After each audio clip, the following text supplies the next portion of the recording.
नमस्ते दोस्तों, आशा है आप सब स्वस्थ और बहुत अच्छे होंगे। आज हम जानेंगे प्रश्न का जवाब कैसे दें। मैं स्टार्ट करती हूँ। प्रश्न को समझने की गलती किस प्रकार की जाती है, इस बारे में मैं आपको एक उदाहरण देना चाहूँगी। एक प्रश्न है, स्वामी विवेकानंद को सहज ही भारतीय राष्ट्रीयता का जनक कहा जा सकता है, स्पष्ट कीजिए।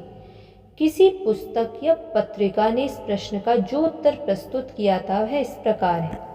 स्वामी रामकृष्ण परमहंस के शिष्य स्वामी विवेकानंद ने 1888 में सारे भारत का भ्रमण करके धर्म के द्वारा भारत और भारतीयों में नई स्फूर्ति फूंकने का प्रयास किया।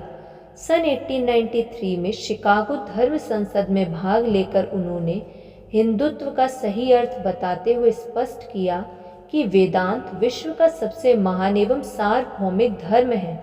बाहरी विश्व को हिंदुत्व की व्याख्या करते हुए स्वामी विवेकानंद ने पूर्व और पश्चिम, तात्विक तथा भौतिक, आध्यात्मिक तथा पादार्थिक के बीच सुखद संतुलन स्थापित किया। उनके द्वारा दिया गया आध्यात्मिक आशा का संदेश आगे चलकर भारतीय राष्ट्रीयता का मजबूत संबल बन गया। इस आधार पर स्वामी जी को भारतीय राष्ट्रीयता का जनक कहा जा सकता है। यदि आप गंभीरता से देखें तब पाएंगे कि इस प्रश्न को समझने की गंभीर कोशिश ही नहीं की गई है और विवेकानंद को केंद्र में रखकर कुछ बातें लिख दी गई हैं। वस्तुतः इस प्रश्न का केंद्रीय तत्व यह है कि किस प्रकार 19वीं शताब्दी के अंत में विवेकानंद जी के विचारों ने भारतीय जनमानस में अपनी संस्कृति के प्रति गौरव की भावना पैदा की। किस प्रकार उनके विचारों ने पूरे देश को संगठित किया। किस प्रकार उनके व्याख्यानों ने विश्व के सामने भारत का सिर ऊंचा किया और किस प्रकार उन्होंने भारतीय धर्म एवं चिंतन को जीवन की यथार्थ स्थितियों से जोड़ा। इससे राष्ट्र की गरीबी एवं अशिक्षा जैसी मूल समस्याओं की ओर राष्ट्रीय नेताओं का ध्यान गया। इन सब के कारण देश में राष्ट्रीयता की प्रबल लहर पैदा हुई। क्या आपको लगता है कि जो आपने पढ़ा है उसमें ये बातें शामिल हैं? ऐसा नहीं है कि मेरे द्वारा बताए गए बिंदुओं से कोई बात अलग उत्तर बनेगा, लेकिन इतना निश्चित है कि उत्तर की बनावट बिल्कुल अलग हो जाएगी। प्रश्न में स्पष्ट रूप से विवेकानंद के उन कार्यों एवं चिंतन की जानकारी मांगी गई है जिनसे देश में राष्ट्रीयता की भावना पैदा हुई। जो कार्य राजनीतिक स्तर पर लोकमान्य तिलक कर रहे थे, वही कार्य चिंतन के स्तर पर विवेकानंद जी कर रहे थे। इस तथ्य को समझकर ही इस प्रश्न का सही उत्तर दिया जा सकता है। अब मैं आपको कुछ उत्तरों के नमूने प्रस्तुत कर रही हूँ। साथ ही यह बताने का प्रयास भी करूँगी कि प्रश्नों की शब्दावली को किस प्रकार समझा जाना चाहिए। प्रश्न: गरीबी के कौन कौन से मुख्य कारण हैं? इसके उन्मूलन के लिए आपके क्या सुझाव हैं? इस प्रश्न में गरीबी के कारण नहीं पूछे गए हैं, बल्कि उसके प्रमुख कारण पूछे गए हैं। सामान्यतः यह देखा गया है कि विद्यार्थी सभी कारणों को गिनाना शुरू कर देते हैं।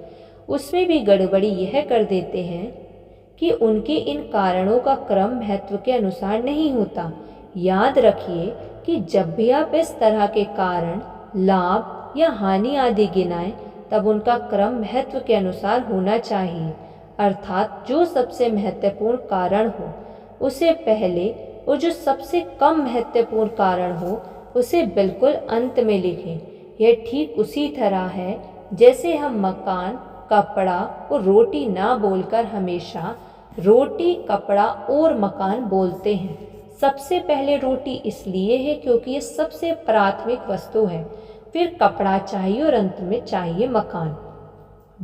प्रश्न: विकास की प्रक्रियाओं में महिलाओं की भूमिका की विवेचना कीजिए।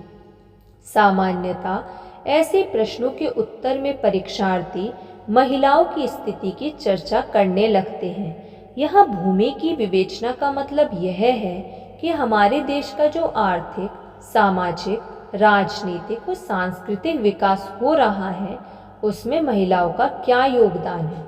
चूँकि विवेचना करने के लिए कहा गया है, इसलिए उपयुक्त होगा कि योगदान की चर्चा समीक्षात्मक ढंग से की जाए, अर्थात उन तथ्यों की ओर भी संकेत किए जाएं जिससे समाज में कुछ समस्याएं पैदा हो रही हैं। धन्यवाद। आपको ये वीडियो कैसी लगी कमेंट करके ज़रूर बताइएगा। यदि आपने अभी तक इस चैनल को सब्सक्राइब नहीं किया तो सब्सक्राइब कर लीजिए और इस वीडियो को लाइक कर दीजिए। धन्यवाद।